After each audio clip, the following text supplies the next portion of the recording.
اللہ جل شانہ نے اس سے پہلی آیات میں کئی رکوع کے اندر غزوہ احد میں مسلمانوں کو جن حالات سے گزرنا پڑا، رسول اللہ صلی اللہ علیہ وسلم کا طے کردہ، اپنی جماعت حق کا طے کردہ اصول اور ضابطہ پامال ہونے کی وجہ سے جس مصیبت اور مشقت سے مسلمانوں کو گزرنا پڑا، اللہ تعالیٰ نے ان قومی اور جماعتی زندگی کے حالات کا پورے بسط اور تفصیل کے ساتھ جائزہ لیا۔ ہمیں اپنی قومی زندگی میں آنے والے حالات، مشکلات کا کہ کہاں گڑبڑ ہوئی، کیوں گڑبڑ ہوئی، خرابی کہاں سے آئی، یہ مسئلہ کہاں سے پیدا ہوا، اس کا پورا جائزہ لینا چاہیے، اس کو دبا نہیں دینا چاہیے۔ اگلے آنے والی زندگی میں زیادہ مشکلات پیدا ہوتی ہیں، لہٰذا جب یہ معاملات حل ہو گئے، لوگوں کو پتہ چل گیا کہ اصل وجہ کیا تھی کہ ہم نے اپنے اصول اور ڈسپلن کی خلاف ورزی کی، اب اس کے بعد اس کا شاخسانہ نتیجہ بھی بھگتا، اور اس کے بعد اللہ تعالیٰ نے اس کا تجزیہ بھی کیا۔ پھر اللہ تعالیٰ نے ان کے، چونکہ یہ عزم اور ارادے سے نہیں تھا، یہ اچانک یہ معاملات پیش آئے جس کی وجہ سے ادھر لوگ نکل گئے اور ان کا عزم اور ارادہ نہیں تھا، اس لیے اللہ تعالیٰ نے ان کو معاف کر دیا۔ جو لوگ قومی زندگی میں غلط راستے پر جان بوجھ کر چلتے ہیں، اپنے ارادے سے طے کر کے غلط کاموں کو اپنے اندر لے کر آتے ہیں، وہ تو بڑی تباہی اور بربادی کا شکار ہوتے ہیں، ان کے لیے کوئی معافی نہیں ہوتی، ان کے لیے دنیا اور آخرت دونوں کا عذاب۔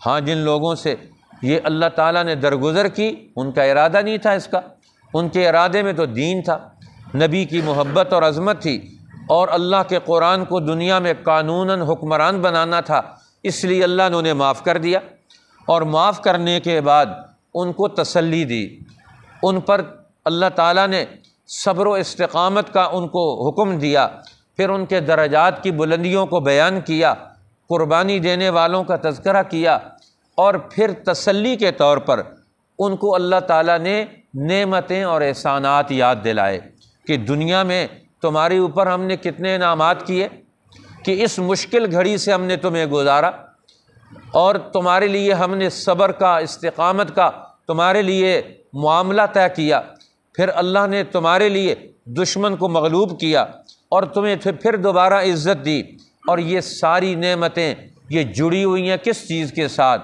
یہ جڑی ہوئی ہیں اس بڑی عظیم نعمت کے ساتھ۔ اس نعمت کی قدر کرو۔ وہ نعمت کون ہے؟ نبی اکرم محمد الرسول اللہ صلی اللہ علیہ وسلم کی ذات پاک، اور آپ کے واسطے سے جو امت کو نعمتیں مل رہی ہیں وہ ہے قرآن کی نعمت، علم کی نعمت، حکمت کی نعمت، اور وہ نعمتیں ہیں اللہ کی طرف سے انعامات ہیں۔ اس لیے پیغمبر کی ذات اب تمہارے لیے کیا ہے؟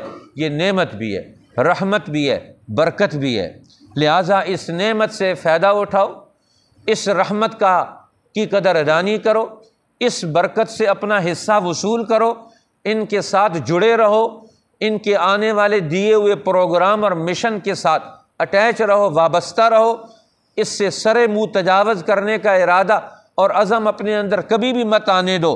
تو اللہ جل شانہ نے اب اس آیت کریمہ میں ضمنی طور پر مستقبل کی ساری زندگی کی کامیابی کا اصول سمجھا دیا، اور وہ اصول کیا ہے؟ لقد من اللہ علی المؤمنین، اللہ نے احسان کیا ایمان والوں پر۔ کون ایمان والے؟ جو اس وقت احد کے میدان میں اترے ہوئے ہیں، قربانی دینے کے لیے، مشقتیں اٹھانے کے لیے، دشمن کا مقابلہ کرنے کے لیے، پیغمبر کے وہ جلو میں وہاں وہ اترے تھے، سب کے سب۔ لقد من اللہ علی المؤمنین، اللہ نے ایمان والوں پر احسان کیا۔ کیا احسان کیا؟ اذ بعث فیہم رسولا من انفسہم، کہ اللہ نے ان کے اندر ایک رسول بھیجا جو انہی میں سے کا ہے، باہر سے نہیں۔ اب اللہ تعالیٰ نے یہاں پیغمبر کی اور جماعت صحابہ کی قرب کی نسبتوں کو بیان کیا۔ یہ پیغمبر اور آپ پر ایمان لانے والی جماعت اس وقت یہ آپس میں قریب ترین نسبتیں رکھتے ہیں۔ کچھ نسبتیں تو طبعی ہیں، کچھ نسبتیں طاری ہیں، اور کچھ احوال ہیں۔ ان احوال پر تم غور کرو، فرمایا پیغمبر ہے جو انہی میں سے بھیجا گیا۔ اب پہلی بات تو اللہ نے پیغمبر کو اسی قوم کے اندر سے پیدا کیا، تو پیغمبر کا اور قوم کا نسب نامہ ایک ہے، دونوں ایک نسب سے ہیں۔ نسب کا قرب انسانوں کو قریب کرتا ہے۔ آج کل الٹا حال ہو گیا مسلمانوں کا، جو اپنا قریبی رشتہ دار ہے نسب کے اعتبار سے انہی کی آپس میں دشمنی ہے۔ قرآن نسب کی قربت کو نعمت قرار دیتا ہے، اس کو پیغمبر کی بعثت کی دلیل قرار دیتا ہے کہ تمہارے لیے ماننے کا راستہ آسان ہوتا ہے۔ اور آج ایک ماں اور باپ کی اولاد ایک دوسرے کے ساتھ کیا رویہ رکھتے ہیں؟ قرآن کہتا ہے تمہارا نسب نامہ ایک ہے، تم نسبی اعتبار سے قریب ہو، قبائلی اعتبار سے قریب ہو، تمہارا ایک قبیلہ اور نسب نامہ چل رہا ہے، تم پیغمبر کے اتنے قریب تریب ہو، تو اب اس نعمت کی قدردانی تمہارے اوپر سب سے زیادہ فرض ہے، اس نعمت کی قدر کرو۔ لہٰذا اپنے اندر اس کا احساس بیدار کرو کہ تم پیغمبر کے نسب سے تعلق رکھتے ہو، پیغمبر کو صحیح طریقے سے پہچانتے ہو، کامل طریقے سے پہچانتے ہو، تو لہٰذا اب تمہاری ذمہ داریاں سب سے زیادہ بڑھ گئیں۔ یہ پہلی چیز ہے۔ دوسری چیز تو اللہ نے پیغمبر کو بھیجا اذ فیہم، تمہارے اندر سے اٹھایا۔ اب تمہاری زبان اور پیغمبر کی زبان ایک ہے، اب زبان ایک ہے، پیغمبر بھی وہی عربی بولتے ہیں، تم بھی وہی عربی بولتے ہو، تو پیغمبر کی بات کو سمجھنا، پیغمبر پر نازل ہونے والے علم کو، حکمت کو سمجھنا، اس کی تہ تک پہنچ جانا، یہ دوسری قوموں کی نسبت تمہارے لیے سب سے زیادہ آسان ہے۔ اس لیے پیغمبر کی اور تمہاری زبان ایک ہے، اس سے تمہارے اندر معرفت حق کا، علم حق کی پہچان کا پورا دور تمہیں حاصل ہو گیا۔ تمہاری اور پیغمبر کی زبان ایک ہو گئی، معرفت حق تمہارے لیے آسان ہو گئی۔ اب جو پیغمبر حکم تمہیں سنائے گا اس کا سمجھنا اور اس کا سیکھنا دل اور دماغ کے اندر کی گہرائیوں سے تمہارے لیے آسان ہے۔ لہٰذا یہ دوسری نسبت ہے کہ تمہاری اور پیغمبر کی زبان ایک ہو کر تم ایک دوسرے کے قریب ہو گئے، اور اس معرفت حق کی تمہارے لیے اللہ نے آسانیاں نصیب فرما دی۔ اور تیسری چیز اذ بعث فیہم رسولا من انفسہم، اللہ نے تمہارے اندر سے تمہارے لیے رسول بھیجا کہ تمہارا وطن بھی ایک ہے، تم ایک وطن کے رہنے والے ہو، تمہارے تقاضے آپس میں جڑے ہوئے ہیں، تمہاری ضرورتیں آپس میں جڑی ہوئی ہیں، تمہاری زندگی آپس میں جڑی ہوئی ہو۔ تم پیغمبر سے کٹ کے اپنی زندگی کی کسی ضرورت کا، کسی مسئلے کا کوئی حل نہیں کر سکتے ہو۔ اب تمہارے لیے اس پیغمبر کو جاننا، اس پیغمبر کو سمجھنا، اس پیغمبر پر ایمان لانا تمہارے لیے ضروری ہے کہ تم اب پوری اہتمام کے ساتھ اس میرے پیغمبر کی قدر کرو۔ لہٰذا احد کے میدان میں جو شکست ہوئی ہے، اس میں اور تمہارے پیغمبر کے درمیان تعلقات میں کہاں جھول آ گیا۔ لہٰذا اب اس کو مت آنے دو آئندہ اگلی آنے والی زندگی میں۔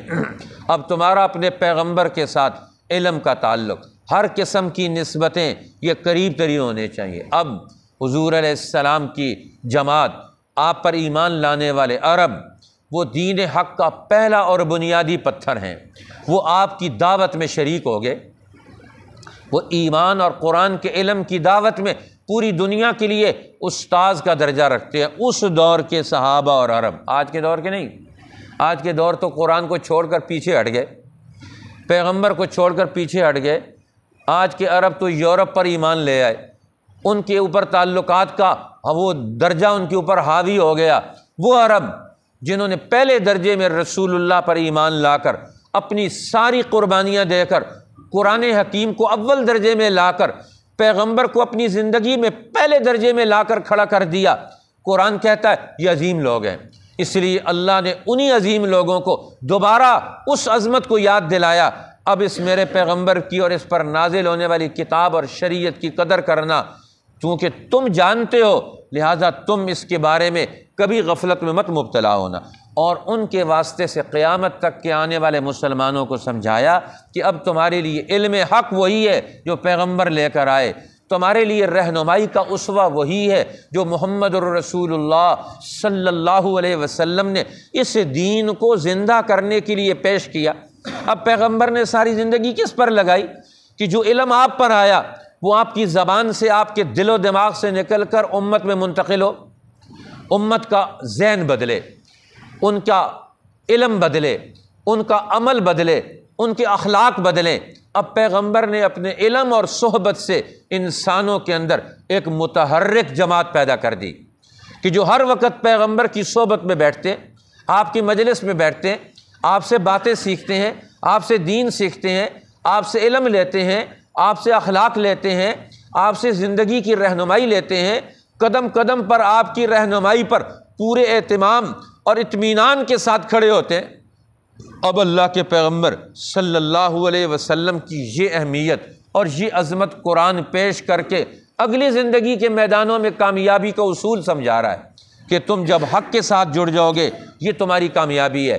اس لیے یہ امت کا پہلا حصہ پیغمبر پر ایمان لانے والا، آپ کی عزت عظمت اور قدر کرنے والا، آپ کے علم اور حکمت اور دانائی کو قبول کرنے والا، اس کا داعی اور معلم اور استاذ بن کر دنیا میں کردار ادا کرنے والا، فرمایا ان کو پیغمبر کی ذات ہمیشہ سامنے رکھنی چاہیے۔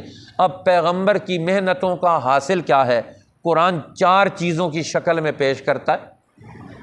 فرمایا آپ پیغمبر کو جاننا چاہتے ہو تو پیغمبر کے کام سے جانو، نبی کو جاننا چاہتے ہو نبی کے 4 کام ہیں ان سے جانو، لو تعارف حاصل کرو۔ پیغمبر نے آ کر تمہارے اندر کیا تبدیلی رونما کی؟ تم پہلے کہاں کھڑے تھے؟ پیغمبر کی محنت سے تمہارا درجہ وہ آگے بڑھتا چلا گیا اور تم کہاں پہنچ گئے؟ فرمایا اذ بعث فیہم رسولا من انفسہم یتلو علیہم آیاتہ۔ پہلا کام پیغمبر کیا کرتا ہے؟ وہ تم پر قرآن کی آیات، اللہ کی آیات وہ تمہیں پڑھ پڑھ کر سناتا ہے، تمہارے دل و دماغ میں ان چیزوں کو اندر داخل کرتا ہے۔ یتلو علیہم آیاتہ، وہ ان پر پڑھتا ہے اس کی آیات۔ اس کی آیات کیا ہیں؟ آیت کہتے ہیں نشانی کو، آیت اس کی جمع آتی ہے آیات۔ اب قرآن حکیم کے جو جملے ہیں ان جملوں کو جوڑ کر ایک مفہوم بیان کیا جاتا ہے، ایک مقصد کا تعین کرواتا ہے قرآن اپنے الفاظ اور جملوں میں۔ قرآن کے جملوں میں انسانوں کے لیے علم اور حکمت اور رہنمائی ہے، یہ حق پر نشانی ہے، اللہ کی مراد پر نشانی ہے۔ قرآن کی آیات، یہ جو لفظ ہیں یہ اللہ کی مراد بتاتے ہیں کہ اللہ کیا چاہتا ہے بندوں سے، اللہ کیا حکم دیتا ہے اپنے بندوں کو، اللہ کی منشا اور مرضی کیا ہے۔ ان آیات اور ان الفاظ کے ذریعے سے پیغمبر کیا کرتا ہے؟ اس کی آیات حق کو تمہارے دل و دماغ میں اتارتا ہے۔ اب قرآن کی آیات یہ پیغمبر کی نبوت اور آپ کے سچے ہونے کی دلیل ہے۔ پیغمبر آیات کو پیش کرتا ہے نا اپنی نبوت کی دلیل کے طور پر۔ ہم نبی کو مانتے ہیں، کیوں مانتے ہیں؟ اللہ کے نبی اس قرآن کو ہمارے سامنے پیش کرتے ہیں کہ یہ میری نبوت کا معجزہ ہے۔ اب قرآن کا ہر لفظ، اس کی آیات، اس کے الفاظ اپنے بلاغت کے اعتبار سے، اپنے الفاظ کی نوعیتوں کے اعتبار سے یہ تو عربوں کے لیے معجزہ بن گیا، اور اس کے اندر جو معنی اور حکمت ہے، اس کے اندر جو علم ہے، جو بصیرت ہے، اس کے لیے یہ پوری دنیا کے انسانوں کے لیے کیا بنے گا؟ یہ معرفت کا، عقل کا ذریعہ بنے گا۔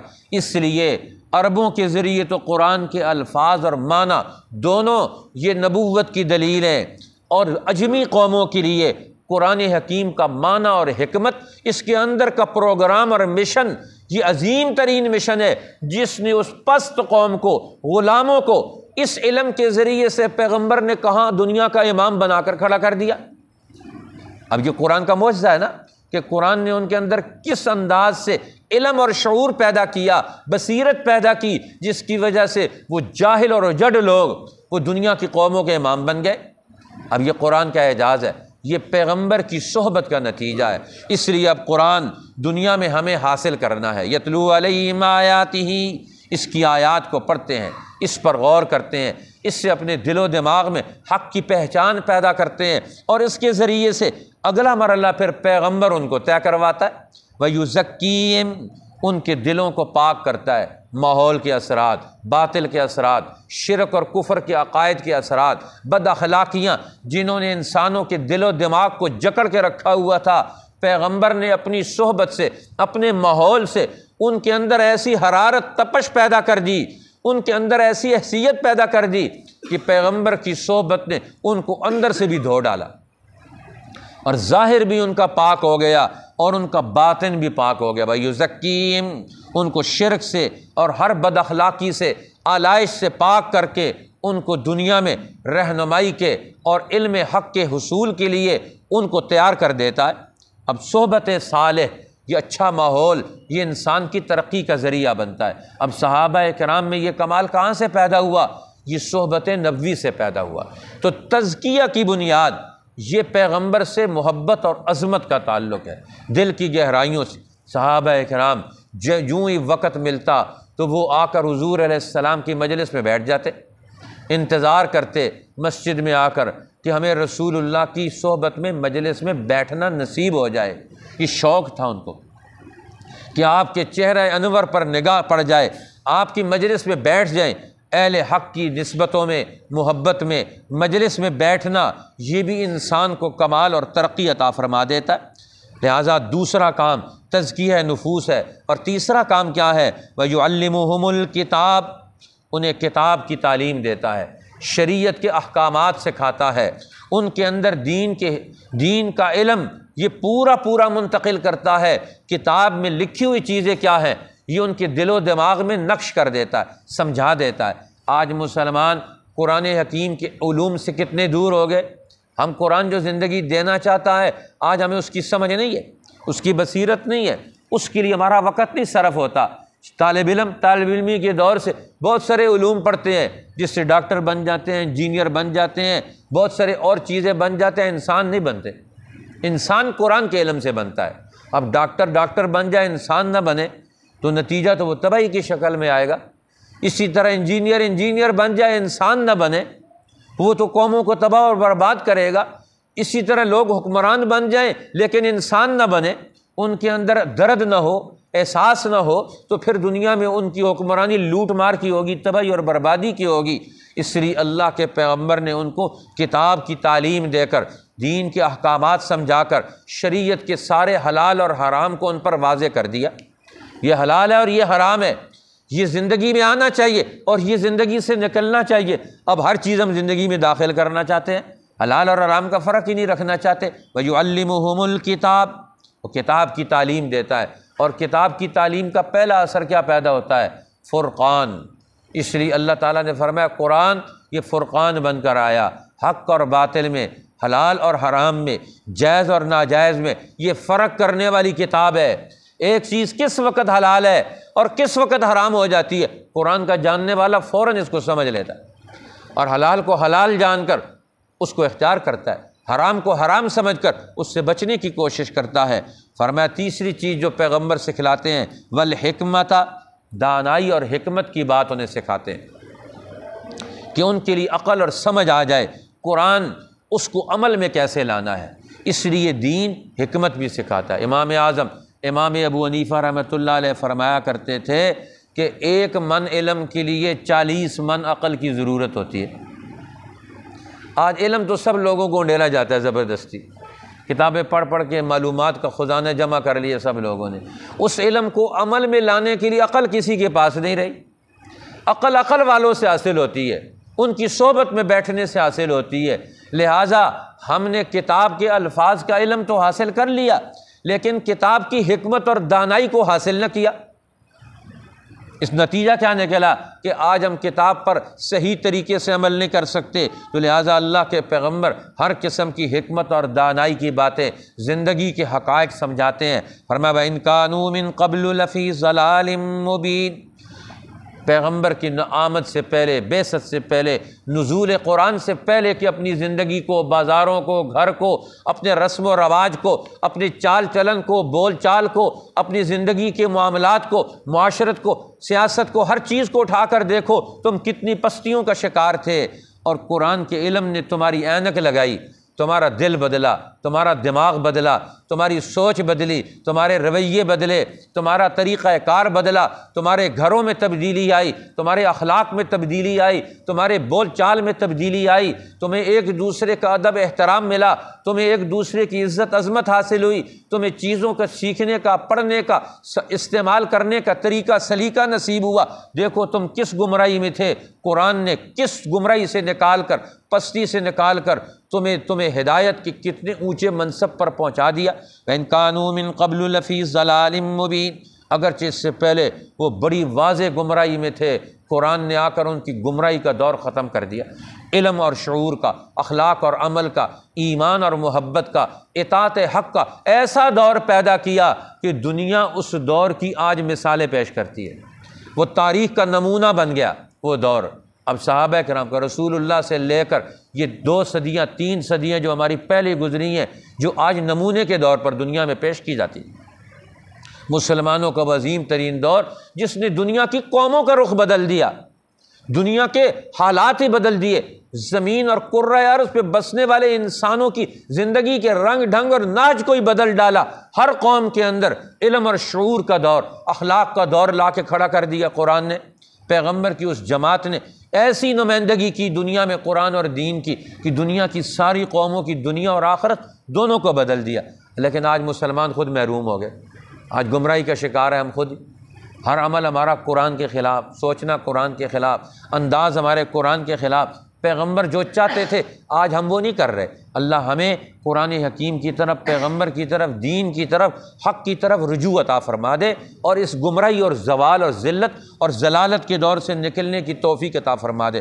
لقد من اللہ علی المؤمنین، تحقیق اللہ نے احسان کیا ایمان والوں پر، اذ بعث فیہم رسولا، جو بھیجا ان میں سے رسول، من انفسہم، انہی میں سے کا، یتلو علیہم آیاتہ، پڑھتا ہے ان پر آیتیں اس کی، ویزکیہم، اور ان کو پاک کرتا ہے شرک وغیرہ کی آلائشوں سے، ویعلمہم الکتاب والحکمہ، اور سکھلاتا ہے ان کو کتاب اور کام کی باتیں۔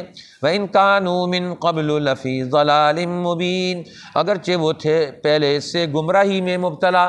صدق اللہ العظیم۔ کل انشاءاللہ